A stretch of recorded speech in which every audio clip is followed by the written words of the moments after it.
Ó Deus, te bendizemos por esse tempo precioso de adoração, de contemplação da tua obra, reino. Que bênção é estarmos, Senhor, com os nossos irmãos aqui, olhando para ti, reconhecendo, Senhor, quem tu és.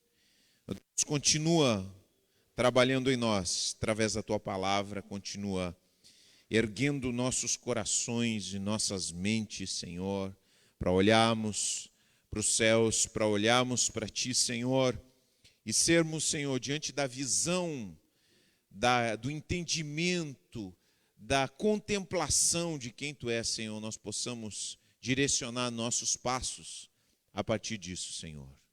Nos ajuda, Pai, ministra com a tua graça o coração de cada um que está aqui, na forma que cada um precisa, Senhor, e que tu queres falar, Senhor, ao coração. Oramos em nome de Jesus, encomendamos ao teu Espírito, Senhor, essa obra que só tu podes realizar. Em nome de Jesus. Amém e amém. Você pode sentar no seu lugar. A Bíblia, gente, a Bíblia que nós abrimos todos os domingos aqui. Todos os domingos. O assunto central da Bíblia é Jesus Cristo. Se queremos uma chave para entendermos a Bíblia, uma chave é que tudo que nós lemos ali vai, de uma forma ou outra, apontar para Jesus. Jesus, quando conversa com seus discípulos, depois de haver ressuscitado, ele discorre na Bíblia vários textos bíblicos e ele mostra como cada texto, cada parte da lei, cada parte dos profetas aponta para ele. Ele é o nosso Salvador. Ele é o Salvador do nosso futuro, mas é o nosso Salvador da nossa situação presente. Frequentemente nós acabamos, todos nós, crentes e não crentes, gente batizada e gente não batizada, a gente acredita que pode se salvar, que a gente nessa vida pode se safar sozinho, que a gente consegue levar as coisas sozinho. Só que a própria vida, e nem é Deus que faz isso, a própria vida, a nossa realidade, o nosso pecado, nosso egocentrismo nos leva para momentos críticos nos quais nós percebemos que nós não podemos nos salvar a nós mesmos. E é nessa hora que Deus nos chama, escuta, tu precisa de um Salvador. Tem até uma música que proclama a independência. Lembra a música da Tina Turner, que era cantada naquele Mad Max, era. Nós não precisamos de outro herói, não precisamos de outro herói, mas nós precisamos, nós não podemos viver independentes. Nós precisamos de Jesus, nós precisamos de um Salvador para o nosso futuro, que é destinado à morte. Todos nós nascemos condenados à morte. Mas Cristo é o Salvador do nosso futuro, porque nós vivemos e sabemos aonde vamos parar sem Ele. E Ele vem trazer essa salvação para esse futuro, mas vem trazer a salvação para agora, aqui e agora. Nossas situações, nossas questões, nossas dificuldades. Então, quando chegamos aqui, precisamos olhar para Ele. Cantamos louvores para lembrarmos algo que esquecemos. De forma recorrente, somos teimosos, tão teimosos quanto o povo de Israel. A gente lê o povo de Israel, me lembro, o Tomás, quando era pequeno, a gente comprou uns quadrinhos da Bíblia. Aí um dia, ele, depois de ler vários quadrinhos, disse assim, pá, mas esse povo de Israel era teimoso, hein? Toda hora eles estavam voltando a fazer bobagem. Eu digo, pois é, meu filho, essa é a nossa história. Quando lemos a Bíblia, olhamos para um espelho.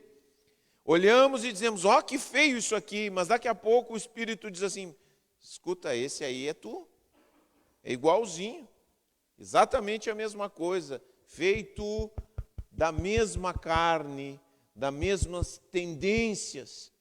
Então, olhamos para a Bíblia, e temos que olhar para a Bíblia, e olhar para os textos bíblicos, e dizer, isso aqui é sobre Jesus e sobre a minha vida. É sobre Jesus ser aquilo que eu preciso na minha vida. E hoje nós queremos abrir um texto do profeta Isaías, que é um dos profetas que mais nós lemos profecias claras a respeito de Jesus. E queremos ler um texto precioso, capítulo 49, versículo 1 a 7. E é um texto impressionante.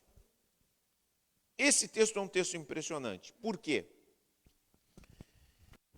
Vou só dizer uma coisa. Esse texto aqui foi escrito aproximadamente 600 anos antes do nascimento de Jesus. 600 anos antes do nascimento de Jesus. E ele fala algo que descreve de uma forma tão clara o ministério de Jesus. Só que nós vamos ampliar isso. Vamos ler então, capítulo 49, uma profecia isso aqui. Isso aqui é uma profecia que fala sobre um futuro, tá? Capítulo 49, versículo 1 ao 7. Vamos ler então a comissão do servo do Senhor. Essa palavra, quando vocês pegarem os capítulos de Isaías, de 40 ao 66, vocês vão ouvir essa palavra, o servo do Senhor, a todo momento. A todo momento vocês vão ouvir. E esse servo do Senhor tem um significado especial que é o nosso Senhor Jesus, apontando para o ministério do Senhor Jesus. Diz assim: ouçam-me vocês em terras distantes. Uma profecia, gente. Prestem atenção vocês que estão longe. Da onde fala o profeta, gente? Da onde fala o profeta? Quando ele fala isso? Ele fala de Israel. Ele está falando de Israel para terras distantes. O Senhor me chamou antes de meu nascimento. Desde o ventre, Ele me chamou pelo nome. Tornou-me as palavras de juízo afiadas como espada. Escondeu-me na sombra de sua mão. Sou como flecha afiada em sua aljava. Ele me disse: você é meu servo Israel, e me trará glória. Vejam que coisa tremenda esse texto aqui. Vejam quando ele diz das palavras de Jesus e fala de que Deus esconde na sombra de sua mão. Quer dizer, quando você lê no Antigo Testamento, você não vê Jesus, mas você vê algumas indicações. Porque havia um tempo certo. Sou como flecha afiada em sua aljava. Aí no verso 4. E aqui fala o profeta Isaías, que está escrevendo essa profecia inspirado pelo Espírito Santo. Ele diz assim, porque o profeta Isaías, ele está fazendo o trabalho do Senhor também. E ele diz assim, mas meu trabalho parece tão inútil. Esforcei-me em vão, sem propósito algum. No entanto, deixo tudo nas mãos do Senhor. Confio que Deus me recompensará. Agora fala o Senhor, aquele que no ventre me formou para ser seu servo, que me encarregou de trazer Israel de volta para ele. O Senhor me honrou, meu Deus me fortaleceu. Ele diz, você fará mais que restaurar o povo de Israel para mim. Olha só. Eu farei luz para os gentios, e você levará a minha salvação aos confins da terra. Sabe o que é confins da terra? Sabe o que é confins da terra? É Pelotas. Confins da terra, Oiapoque, Chuí, terra do fogo, lá na ponta lá do Chile. Aqui estamos nos confins da terra. O Senhor, o Redentor, E o santo de Israel diz aquele que é desprezado e rejeitado pelas nações, aquele que é servo dos governantes. Reis se levantarão quando você passar. Príncipes se curvarão até o chão por causa do Senhor que é fiel, por causa do Santo de Israel que o escolheu. Amém? O povo de Israel, presta bem atenção, esse texto vou situar ele historicamente para que a gente entenda. A Bíblia precisa ser entendida dentro do seu contexto histórico. Tem muita gente que distorce a Bíblia. A Bíblia ela não é difícil de entender, mas a Bíblia precisa ser estudada. Não é abrir e sair falando qualquer coisa. Então a gente tem que situar no contexto histórico. Israel foi chamada por Deus para ser o servo do Senhor entre as nações. Israel foi chamada para ser servo do Senhor, a nação de Israel. Só que Israel falha. A nação de Israel é construída a partir da lei de Deus, a partir dos ensinamentos, dos princípios de Deus.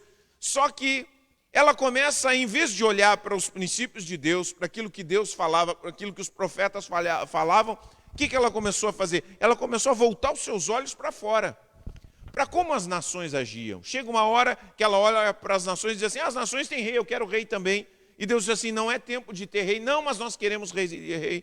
E Deus diz assim, então tá bem, vai vir um rei. Vocês querem rei? Vão ter um rei. Qual é o rei que vem? Saul. Um rei que decepciona em vários sentidos. Eles olham para as práticas que faziam as nações que estavam à volta de Israel, queimavam o filho primogênito em honra a Dagon, em honra a Moloque. Dagon era o deus dos filisteus. E várias nações cultuavam o deus Moloque. Queimavam o seu filho primogênito para que fossem prósperos. E Israel começou a fazer o mesmo em Jerusalém, um lugar de culto a Deus, um lugar onde Deus falou, essas coisas são abomináveis para mim. E como essas coisas, tantas outras Israel começou a praticar. E aquilo que Israel começou a praticar se tornou, espiritualmente, como em todas as nações acontece, se tornou como uma panela fervente. Aquilo ali começou a destruir o povo de dentro para fora, até o ponto que eles já eram escravos espiritualmente e se tornaram escravos fisicamente, porque a Babilônia invadiu Israel, leva Israel para outra nação, para sua nação, para a Babilônia, e ali o povo padece, passa por muitas dificuldades, e então são trazidos de volta. Quando eles chegam de volta, eles encontram uma nação devastada. Por quê? O norte já havia sido destruído, a Síria já havia destruído. A parte sul, que era constituída de 2 tribos, estava destruída. Jerusalém estava em pedaços. Então a grande pergunta é, nós fracassamos como servos de Deus, como alguém que foi escolhido por Deus. Israel estava fazendo uma série de perguntas. Esse era um momento, no momento em que o profeta traz essa profecia, era um momento de grandes questionamentos. Era um momento de será?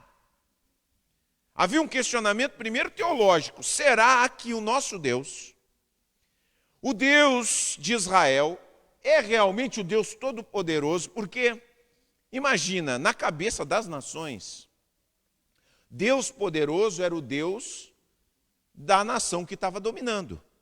Então, se a Síria estava dominando o mundo antigo, eles pensavam assim, então os deuses da Síria devem ser os mais poderosos. Se a Babilônia dominava o ambiente como dominou durante muito tempo, eles pensavam, então os deuses da Babilônia devem ser os deuses mais fortes, realmente poderosos. E agora, os deuses que dominavam na cabeça de muitos eram os deuses da Pérsia, porque a Pérsia estava no comando do mundo nesse momento, tinha destruído a Babilônia. E a pergunta que os israelitas é, será que o nosso Deus é realmente todo-poderoso?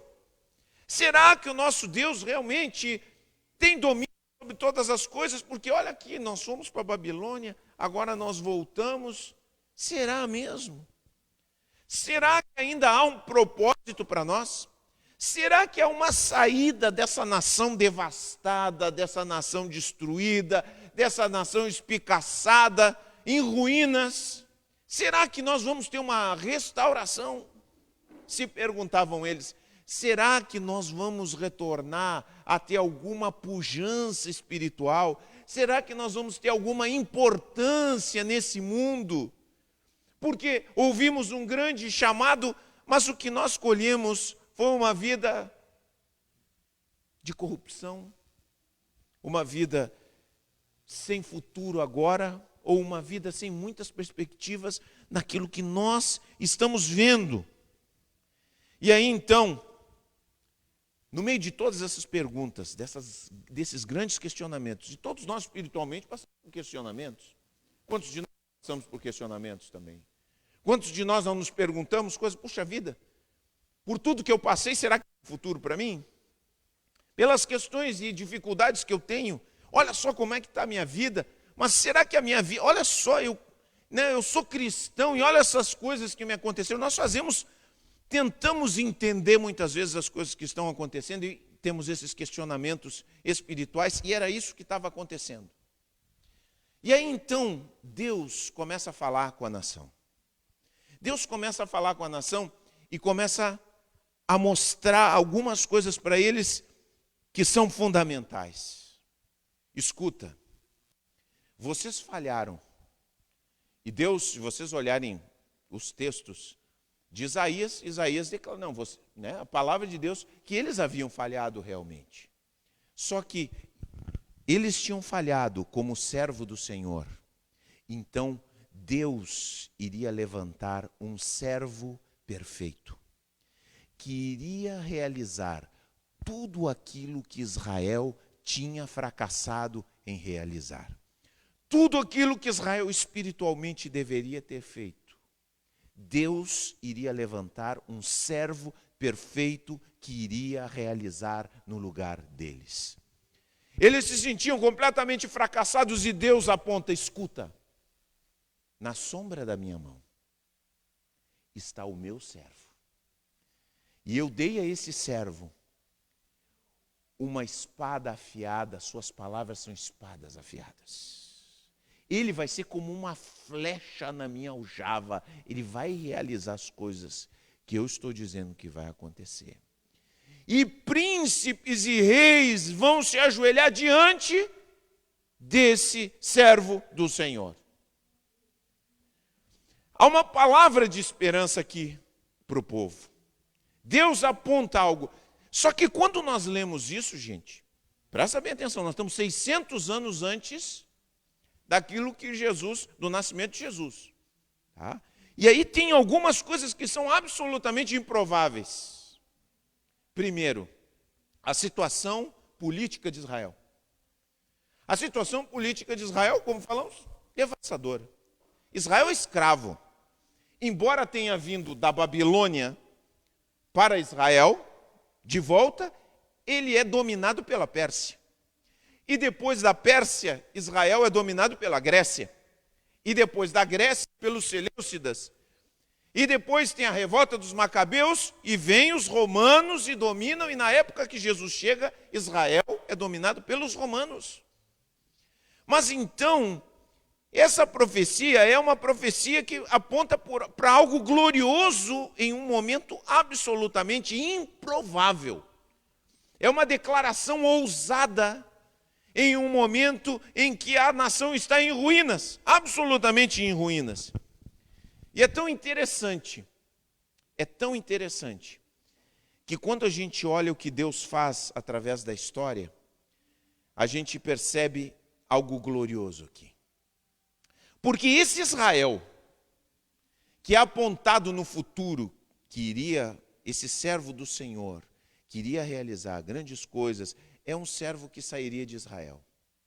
E aí a gente dá uma olhada em toda a história, há uma ironia de Deus aqui. Você sabe que em toda a história Israel sofreu antissemitismo. Você sabe que o antissemitismo é uma praga que existe até agora. Na época de Esther, o povo de Israel, houve uma conspiração tentando destruir o povo de Israel. Mais adiante, agora, bem pertinho de nós, o nazismo. O nazismo tentou aniquilar os israelitas. Agora, pouquinho na sequência do nazismo, tem na cultura americana, aqueles homens que se fantasiam de forma macabra, né, com aquelas toucas pontudas para cima da Ku Klux Klan. Quantos já ouviram falar da Ku Klux Klan? Uma das bandeiras da Ku Klux Klan é o antissemitismo. E aqui no Brasil e ao redor do mundo existem movimentos neonazistas que novamente trazem de novo a questão do antissemitismo.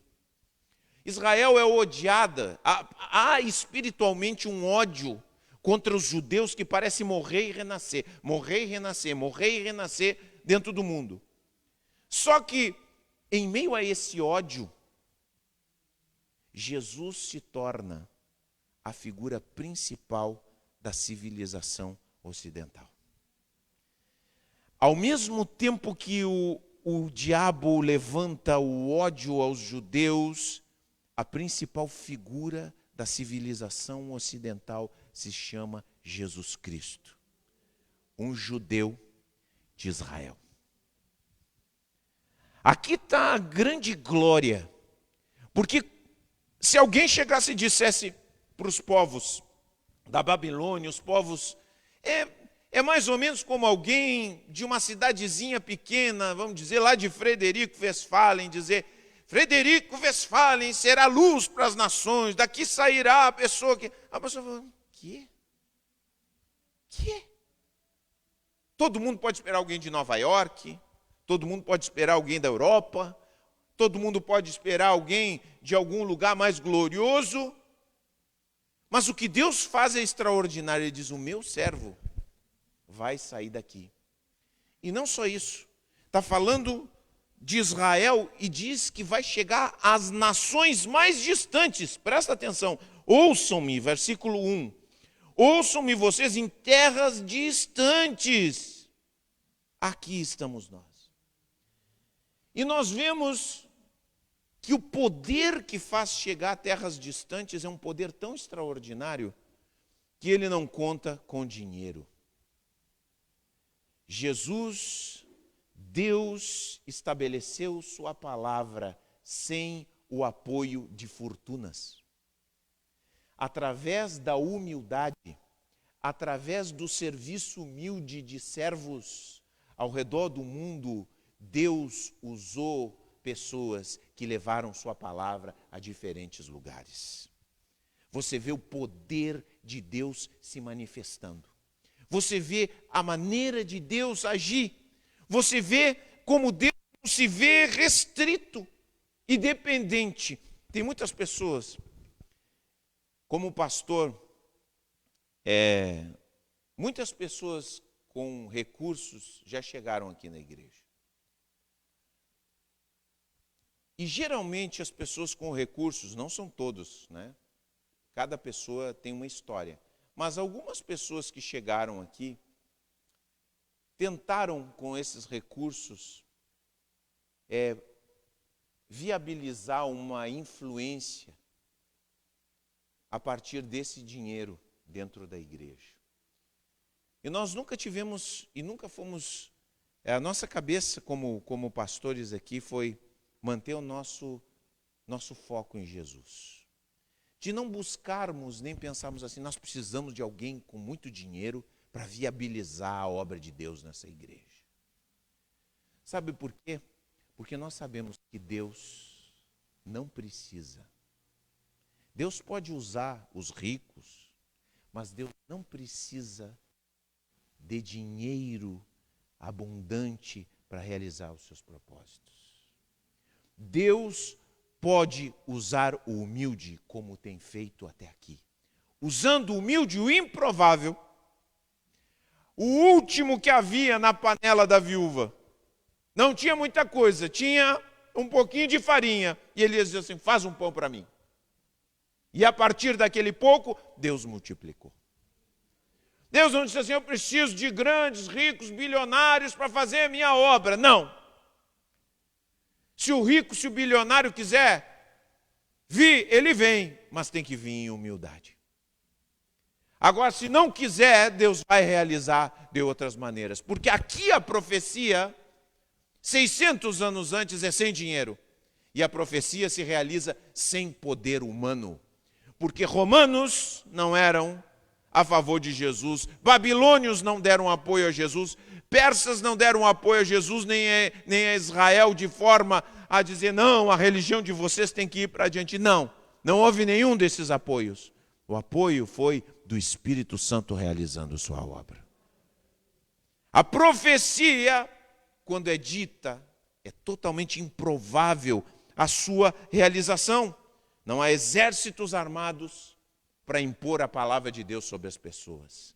Mas Deus realiza em Cristo. 600 anos depois chega Jesus, fazendo milagres, libertando as pessoas. E aí daqui a pouco os discípulos levavam espadas. Pedro, quando quiseram pegar Jesus, disseram, não, vamos cortar a orelha desse cara aqui que veio prender Jesus. Jesus, não, para um pouquinho. Aqueles que lutarem a espada vão morrer a espada. A coisa aqui é diferente. O meu reino não é desse mundo. É para esse mundo, mas não é desse mundo.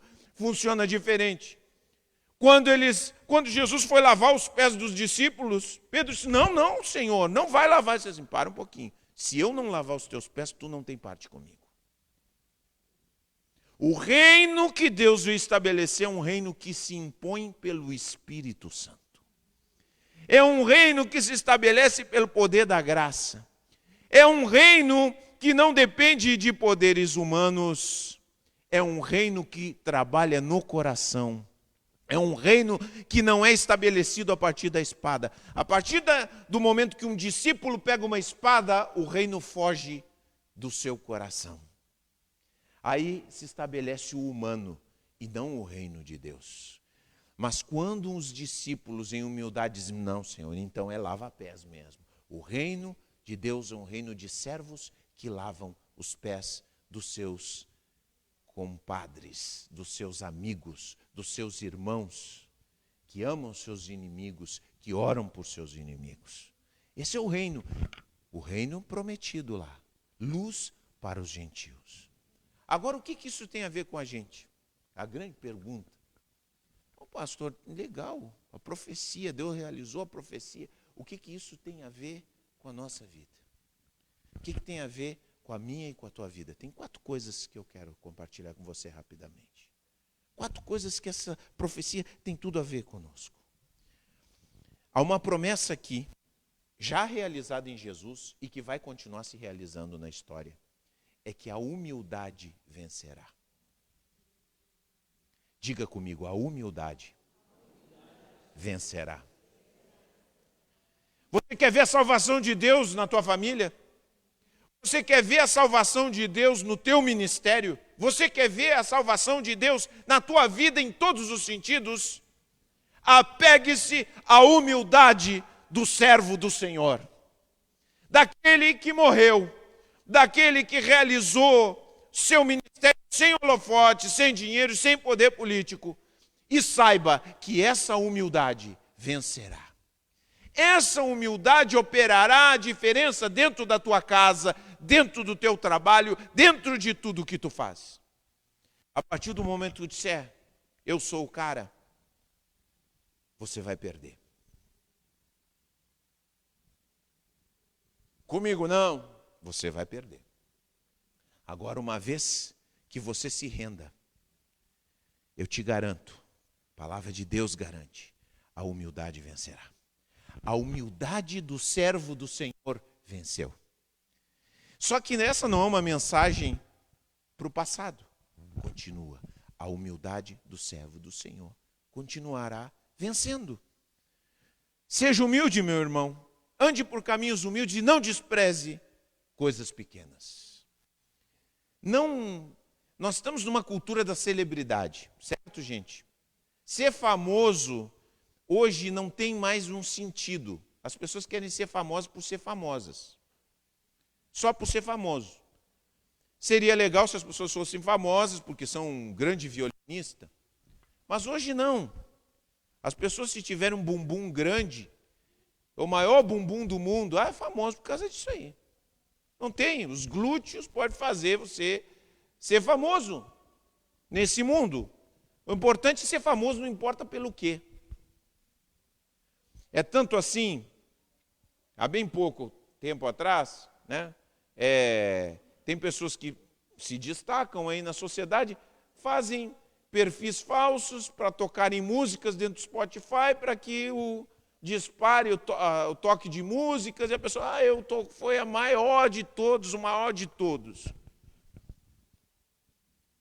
E nós estamos nessa cultura, e nós achamos que aquilo que é válido é aquilo que é famoso. O pastor aquele é famoso. Aquele pastor ali é famoso. O que ele deve estar falando é verdade. Outro dia eu vi a lista, né, dos 10 pastores milionários do Brasil. Eu não acho que um pastor deve viver na miséria. Acho que isso é indigno do Evangelho. Acho que não sou franciscano e não pratico isso na minha vida. Mas eu acho imoral que um pastor seja milionário. Eu acho que um pastor que quer ser milionário, ele tem que deixar de ser pastor e ser empresário. Vai ser empresário. Mas nessa lista aí tinham 10 pastores milionários no Brasil. 10 pastores milionários. Todos esses pastores que estão ali listados, que eu conheço todos, pregam um evangelho que não é o evangelho, mas são celebridades. E se alguém fala a respeito deles, sabe o que houve? Tu é um invejoso. Tu tem inveja disso aí. Porque isso é cultura da celebridade. Quem é celebridade é importante, está certo e tudo o que diz está correto. Só que Cristo não veio para trabalhar a partir da cultura da celebridade. Cristo veio para trabalhar em lugares anônimos. E eu digo que a verdadeira igreja de Jesus Cristo, está anônima diante do mundo. A verdadeira igreja do Senhor Jesus Cristo ganha almas ali na esquina, ali conversando no poste, debaixo daquela luz que está tremeliqueando, lá no hospital, quando alguém está sofrendo por uma doença e alguém compartilha o evangelho, ninguém sabe o que está acontecendo. É aquele drogado que se interna num centro de recuperação e as pessoas se dedicam e aquela pessoa entrega a sua vida para Jesus. O evangelho e o reino de Deus está se estabelecendo em lugares que as pessoas e o grande povo não enxerga.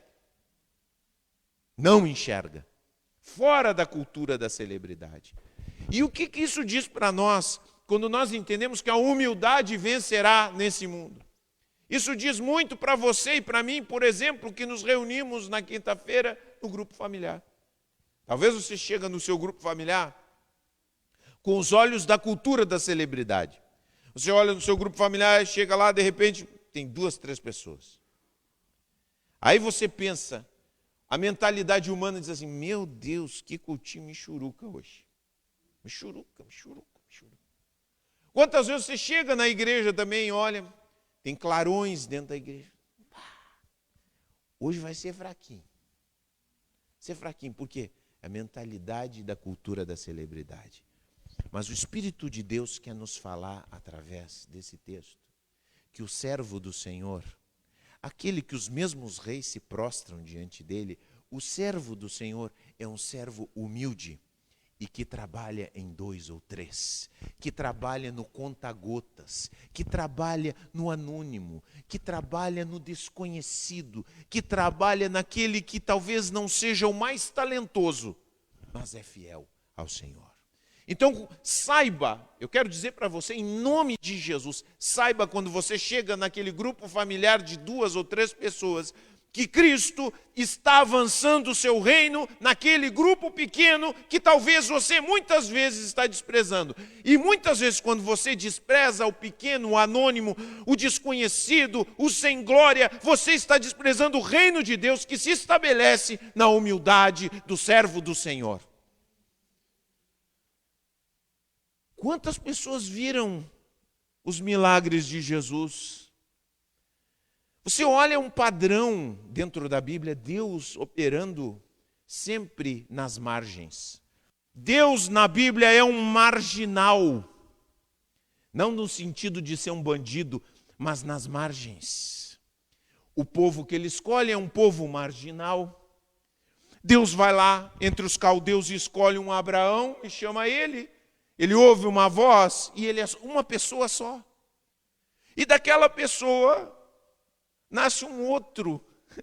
Sua esposa é estéril. Meu Deus do céu, quanta dificuldade. Por que Deus trabalha nessa dificuldade toda? Para mostrar que Ele é Deus. Ele é Deus. Ele se glorifica no meio da humildade.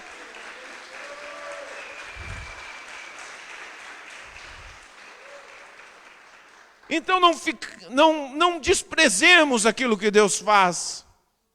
Porque ali com Abraão, com Isaac, aí Isaac, né, é um filho só. Aí Deus se manifesta a Moisés na sarça. Que isso, gente? Aí você vê Jesus chamando gente simples. Você chega aí, você vê e ele diz para aqueles 11, assim, olha aqui, ó, vocês vão dar a volta. O mundo vai virar de cabeça para baixo com vocês. Vocês vão fazer coisas maiores do que eu fiz. O quê? Maiores? Maiores vocês vão fazer. E eles fazem. Sabe como? Caminhando de sandália, de cidade em cidade. Ó, Jesus ressuscitou. Há uma boa nova, uma boa notícia, algo aconteceu. E a mensagem vai se espalhando.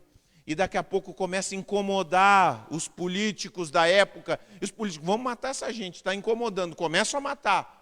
E aquela gente é fiel, aquela gente morre servindo a Deus. E o testemunho, o sangue da igreja é a semente que faz o evangelho crescer, disse Tertuliano.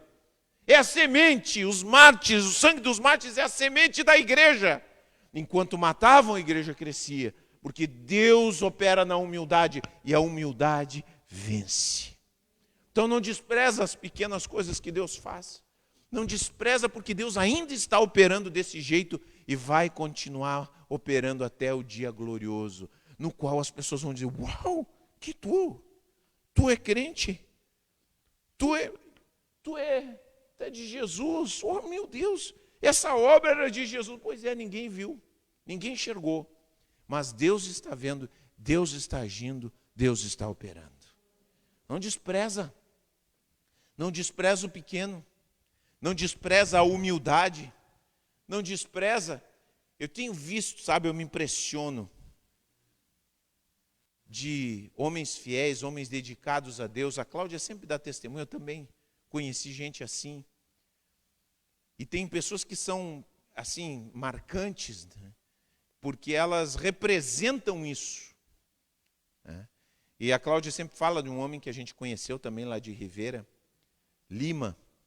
E dentro da igreja até haviam brincadeiras, porque ele falava mal, ele tentava falar o português. Ele tentava falar o espanhol, ele vivia na fronteira. E ele falava mal o português e o espanhol, tudo atrapalhado. Mas esse homem tinha uma dedicação a Deus, uma seriedade com Deus, que aonde ele estava, nos bairros, ele não ficava na igreja central. A igreja central onde ele estava era grande. Todo mundo queria pregar lá. Mas ele não se interessava em pregar lá. Ele ia para os bairros. E nesses bairros ele levantou uma igreja poderosa. Poderosa não do ponto de vista humano, mas poderosa de fiel, fervente, fervorosa, cheia do Espírito Santo. Por quê? Porque operou dentro da humildade. Então ele ia dizer hermanos, ele dizia hermanos. Ele não encaixava nem o português, nem o... Mas o seu coração era um coração para Deus. Não quer dizer que para nós fazermos a obra de Deus não tem que falar mal o português, você entende o que eu quero dizer. Mas nós temos que entender que a humildade, é na humildade que Deus triunfa. A arrogância já perdeu. Diga comigo, a arrogância já perdeu. Já está, acabou. Essa é a primeira coisa que nós precisamos aprender. A segunda coisa que esse texto nos fala é que, embora nós possamos, nos lugares onde nós estamos em lugares devastados, lugares destruídos, lugares onde a fé é rejeitada, lugares onde as pessoas não creem e dizem, eu não acredito em nada. Eu quero te dizer o seguinte, a espada, escuta bem isso que eu estou te dizendo. Texto bíblico. Tornou-me as palavras, verso 2, tornou-me as palavras de juízo afiadas como espada. Eu quero dizer que as palavras de Jesus continuam afiadas como espada. Então não importa o lugar onde você esteja, não importa o clima espiritual onde você está inserido, se você proclamar a palavra de Deus naquele lugar, para você mesmo, para quem está na volta, com fidelidade, eu quero te dizer que essas palavras terão um impacto, porque elas tiveram no passado, tiveram no futuro de Isaías e continuam tendo o mesmo ontem, hoje e será eternamente, é o nosso Senhor Jesus. Então não se deixe desanimar quando você vê um clima devastador em qualquer ambiente que você estiver. Mas diga assim, Deus é especialista em reconstruções. Deus é especialista em reconstruções. Deus é especialista em reconstruções. Nós precisamos proclamar essa palavra. Diga comigo, Deus é especialista em reconstruções. Você que está ouvindo também, diga, Deus é especialista em reconstruções. Porque às vezes nós nos tornamos pregadores do evangelho ao contrário, do evangelho da destruição. Meu Deus, isso aí não tem jeito mais. Meu Deus, isso aqui, não tem o que se faça. Mas Deus é especialista em reconstruções. E se ouvirem a palavra de Deus, colherão o melhor de Deus. Porque a espada é afiada, está sempre afiada, e entra no mais profundo do coração. Então, muitas vezes nós precisamos estar num lugar e precisamos estar proclamando a palavra de Deus. Eu proclamo vida nesse lugar. Vida nesse lugar. Lembra o profeta no Vale de Ossos Secos? Vida, vida, proclamo vida nesse lugar. A vida de Jesus nesse lugar. E Deus é poderoso para refazer aquilo que está destruído. Em nome de Jesus. Alguns de nós ficam orando pela família. Às vezes a nossa família, nossos filhos estão afastados de Jesus. Meu filho está afastado de Jesus. Aconteceu isso, se afastou. Não podemos desistir de orar. Não podemos desistir de batalhar em oração. Não podemos deixar que entre dentro do nosso pensamento. Não tem mais jeito não. Nós vamos orar e vamos dizer, Senhor, eu proclamo vida sobre os meus filhos. Eu não criei os meus filhos para andarem distantes de Ti. Falei a Tua palavra, fui um pai imperfeito, mas se Tu, Senhor, operas dentro da humildade, eu reconheço que fui imperfeito, mas Te peço que dentro da minha imperfeição, Tu operes para o bem. E o nosso Deus é capaz de fazer isso. Ele é capaz de fazer isso. E por último, gente, eu quero dizer para você que o interesse de Deus em ti, na minha vida, ele não é ocasional. Vejam só, luz para os gentios. Essa palavra luz para os gentios, eu sou um gentil, você é um gentil, sabia?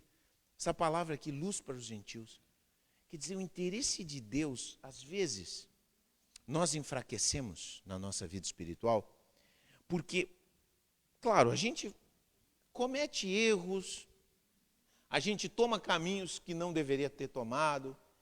E quando a gente faz isso, a gente fez isso, por escolha própria.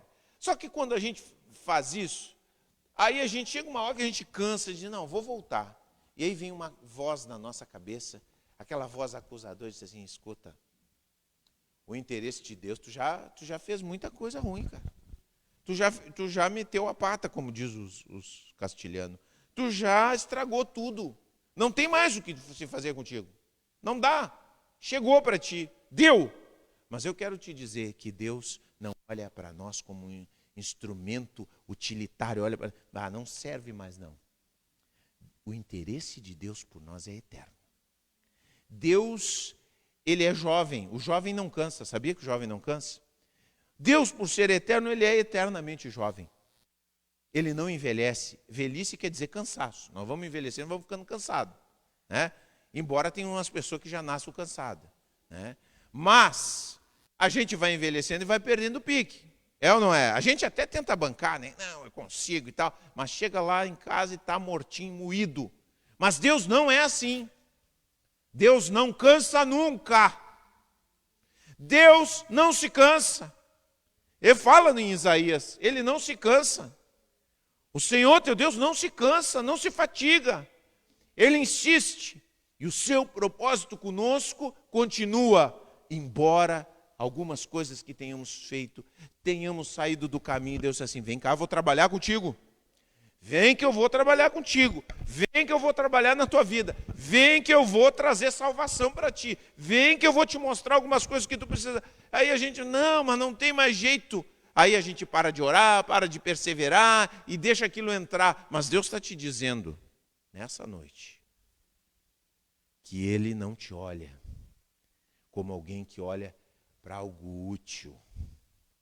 Ele pode te usar, Ele pode fazer, mas quando tu te torna espiritualmente incapaz, Ele continua interessado na tua vida.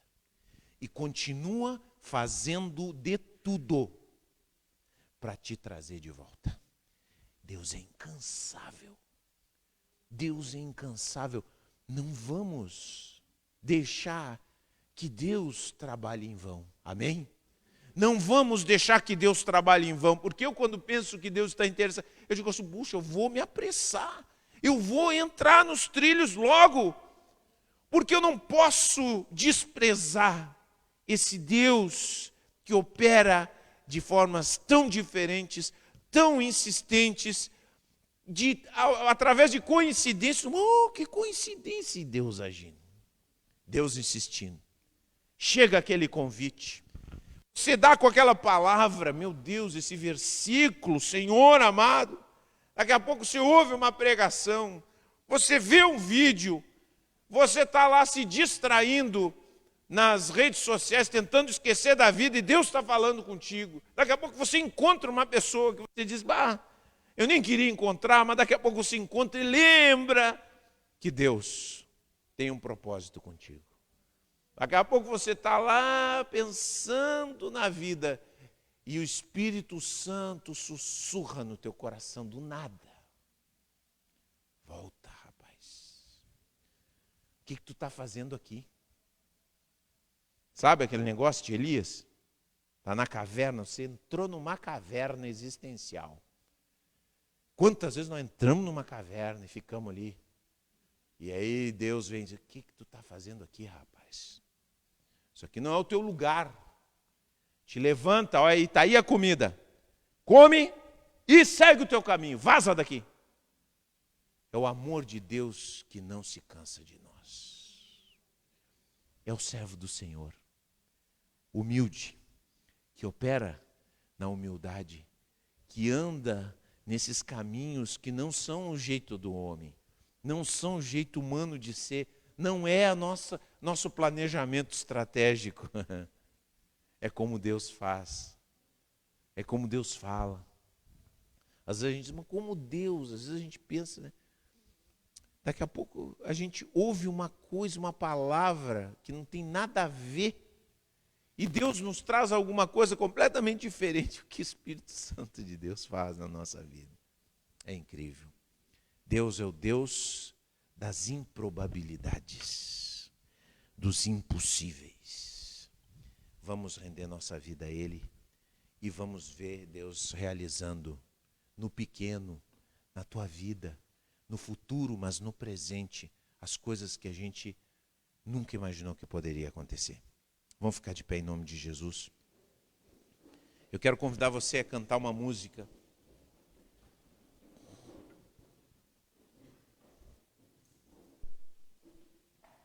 O meu Deus é o Deus dos impossíveis, do impossível. Amém? Eu não sei o que está na tua vida, quais são as improbabilidades, as coisas que você está enfrentando, o momento que você está. Mas Deus colocou essa palavra essa semana na minha vida, no meu coração. Eu tinha preparado outra palavra e essa palavra veio. E ela trouxe essa série de questões dentro da minha alma. E eu tenho certeza que é porque você precisava ouvir isso. Eu não sei quais são as coisas que você, dentro do seu coração, tem dito e tem precisado e tem necessitado. Mas eu tenho a plena certeza que esse Deus que profetizou escondidinho em Jerusalém, em alguns pergaminhos que sobreviveram o tempo, que se manifestaram em Jesus, que atravessaram a história e continuam falando e fazendo, porque não são apenas palavras, são o testemunho de um Deus vivo, do servo do Senhor, que continua servindo, continua agindo no nosso mundo hoje.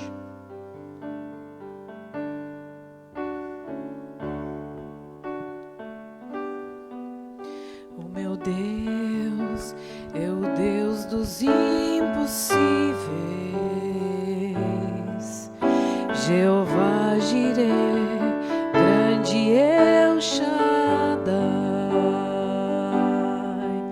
que abriu o mar vermelho e ao seu povo fez passar, que da rocha água viva fez brotar.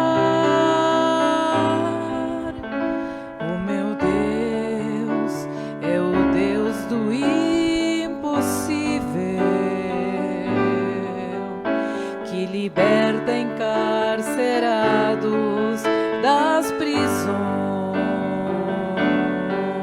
faz a estéril mãe de filhos, restaura a alma do ferido e dilata o amor dos corações, que dá vista aos cegos e aos surdos faz ouvir, faz a tempestade se acalmar,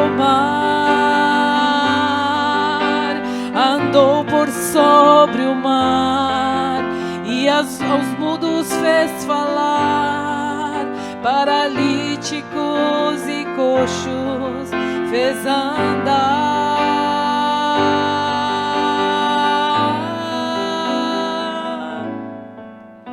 O meu Deus é o Deus do impossível, é o mesmo hoje e sempre há de ser.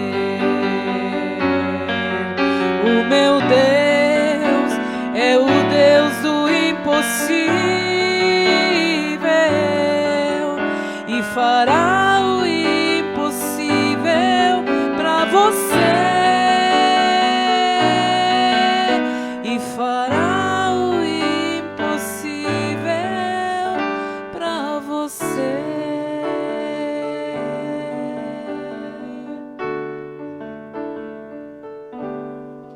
Eu quero convidar você que no seu coração tem improbabilidades. Você está encarando improbabilidades, coisas que humanamente são difíceis, complicadas, coisas que são evocadas quando olhamos para a palavra de Deus. Eu quero convidar você a sair do seu lugar onde você está. Você vem até a frente, nós queremos orar e queremos colocar essas improbabilidades, essas impossibilidades diante de Deus. Porque Deus é o Deus do impossível. É o Deus que realiza aquelas coisas que nós julgamos não ser possíveis de ser realizadas. Que faz e restaura aquelas coisas que precisam ser restauradas. Eu quero convidar você a sair do seu lugar, vir até a frente. Nós vamos orar contigo, orar pela tua família, orar pela tua casa, orar pelo teu trabalho, orar pelas coisas que você tem diante de você como desafios. E nós vamos pedir que o Senhor manifeste sua mão poderosa e que você possa dar testemunho dele, testemunho de que ele é o Deus do impossível na tua vida. Coloca diante de Deus agora, tua mão diante dele. Senhor, oh Deus, Senhor, estamos diante da tua palavra, diante da tua presença, Senhor. E nós cremos. Diga para o Senhor: eu creio, Senhor, eu creio na tua mão. Eu creio na tua mão colocada sobre as minhas impossibilidades, Senhor. Eu creio na tua mão agindo em meio à humildade, Senhor. E eu, Senhor, me coloco diante de ti humildemente, Senhor. Eu não posso, mas tu podes. Diga para Deus: eu não posso, Senhor. Entrega os pontos. Às vezes a gente fica brigando, a gente fica tentando fazer, a gente fica tentando construir as coisas a partir da gente mesmo. E a gente precisa se entregar. É hora de nos entregarmos. É hora de reconhecermos: eu não posso, Senhor, mas tu podes. Eu não posso, Senhor, mas tu podes. Eu não posso, Senhor, mas tu podes. Senhor, eu quero orar por essas vidas, Pai. E quero trazer diante de ti as impossibilidades dos teus filhos. Eu quero trazer, Senhor, diante de ti os impossíveis. Diante de ti, Senhor, eu quero pedir que tua mão de misericórdia e tua mão de poder se manifeste, Senhor.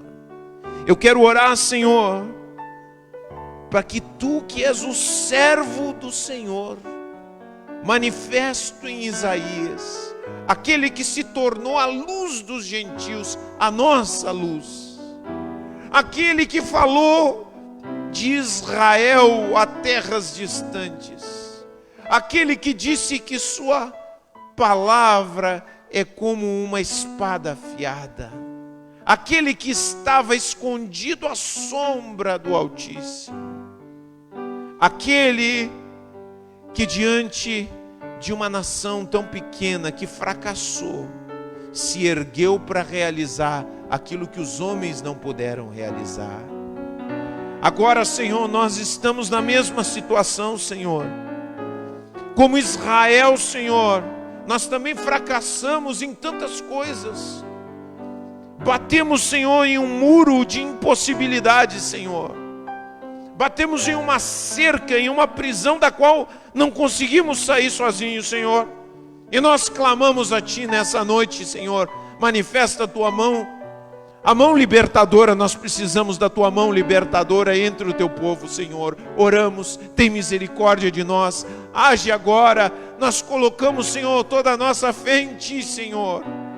E pedimos, Senhor, dá-nos a força que não temos. Fala a direção que nós buscamos de Ti, Senhor. Coloca ânimo no nosso coração. Cura o nosso pecado, Senhor. Cura o nosso corpo. Cura a nossa alma. Manifesta Teu poder em nós. Nos acompanha, Senhor. E nos dá, Senhor, a certeza. Dá-nos, Senhor, o sentir da Tua presença conosco. Nessa noite eu oro, Senhor, para que o Teu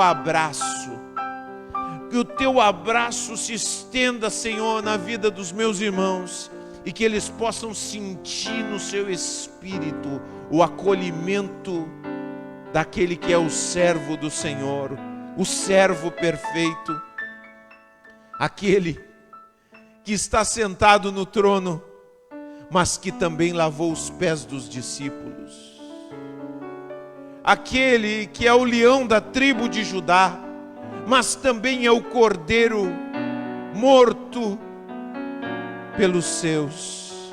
Oh Deus, manifesta a tua mão agora. Manifesta, Senhor, no meio do teu povo. Traz o teu abraço e o teu acolhimento, Senhor, e fortalece-nos, e capacita-nos, e nos ergue, Senhor, em nome de Jesus. Aquele que já está no final, não deixa que se apague, Senhor, essa chama. Sopra sobre essa chama, que se acenda novamente, Senhor. Essa esperança que foi perdida, renova, Senhor, em nome de Jesus. Esses afetos estremecidos, renova, Senhor, em nome de Jesus. Oh Deus, aqueles que talvez tenham buscado, Senhor, nas grandezas humanas, eu oro para que voltem seus olhos agora a Ti. Confiem, Senhor, confiem que o Teu poder se aperfeiçoa na fraqueza, e que a Tua vitória vem por meio da humildade, Senhor. Eu oro em nome de Jesus. Manifesta, manifesta, Senhor, Tua obra, Tua graça em cada um que busca a Tua presença aqui, em nome de Jesus. E sejam fortalecidos, em nome de Jesus. E que aquilo que estava trancado, aquilo que não vinha, aquilo que estava impossibilitado, aquilo que não chegava, em nome de Jesus, em nome de Jesus, pela graça e a presença do Espírito Santo se estabeleça na vida de cada um, em nome de Jesus. Receba pela fé, meu irmão. Receba, porque através do Espírito Santo que Deus ministra, o Espírito Santo está no teu coração. E quando nós abrimos essa porta, o Espírito, a Bíblia diz que nós não podemos apagar o Espírito. Muitas vezes com a nossa incredulidade nós apagamos, mas hoje nós estamos abrindo para que o Espírito Santo seja aceso dentro das nossas vidas, dos nossos corações. Nós estamos colocando lenha na fogueira. Nós estamos colocando os gravetos que começam uma chama. Em nome de Jesus. Em nome de Jesus. Diga: Senhor, eu faço. Eu abro. Eu coloco esses gravetos, Senhor. E eu oro para que seja acesa a chama do Teu Espírito no meu coração. Acende a chama do Teu Espírito, que se revela em fé, em esperança e em amor. Fé, esperança e amor. Aleluia. Em nome de Jesus. Em nome de Jesus. Em nome de Jesus. Amém. E amém. Diga amém. Todo o seu coração. O Espírito Santo de Deus está fazendo na tua vida. O Espírito Santo está agindo na tua vida. Está agindo em todo lugar onde tu fores.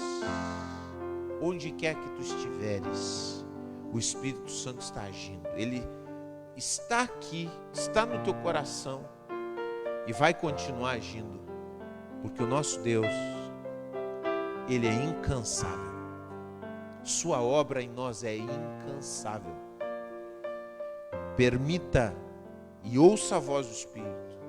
Quando Deus falar contigo, faz aquilo que Deus falar, te ordenar, te encaminhar. Em nome de Jesus. Glória a Deus. Graças a Deus.